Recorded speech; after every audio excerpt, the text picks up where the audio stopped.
Welcome, ladies and gentlemen, to the Report from Tiger Mountain. We're going to talk about Fahrenheit Roald Dahl. Yes, they've been trying to cancel Roald Dahl, the classic children's author, and we've had enough. We're going to talk about that tonight on the Report from Tiger Mountain.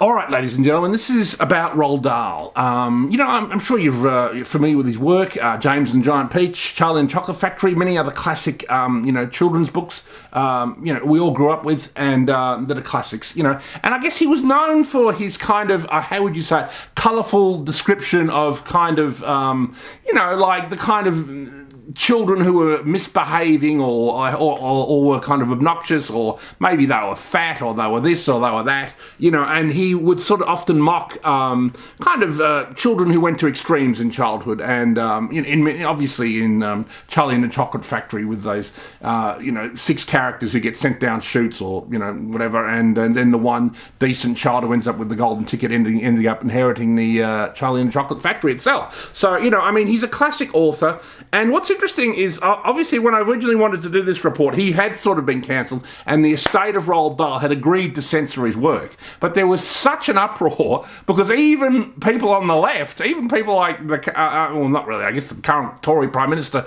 of England, I guess he's a right-winger, so he came out and said he didn't want it censored, but even many people on the left came out and said that, no, this shouldn't happen. I even saw an article in The Age that kind of mocked the idea of censoring Roald Dahl. So I think, it is even some people on the woke left who might generally go along with woke agendas, but when it comes to censoring someone like Roald Dahl, it's a bridge too far, ladies and gentlemen. So, in good news, it appears like it's not going to happen.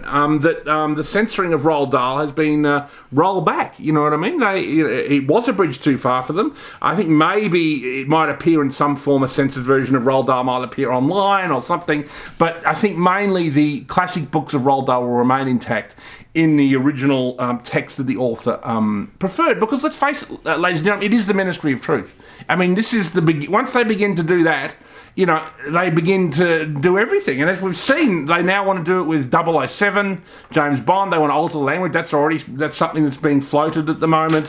They want to, obviously they want to edit Enid Blyton, of course, another classic books we all grew up with, and Mark Twain. I mean, these are all classic authors. Their texts should be considered sacrosanct, ladies and gentlemen, sacrosanct. You don't mess with classic literature. This literature is as important as Shakespeare, and you don't mess with it. I mean, you can have a textual apparatus or whatever, which examines the language or whatever. If you want to, you could maybe put a warning at the front of the book. That's about as far as anybody, needs to go. And it's all nonsense. The text should be considered essentially holy, ladies and gentlemen, because these are the great literature of Western civilization, and leave it alone, woke retards.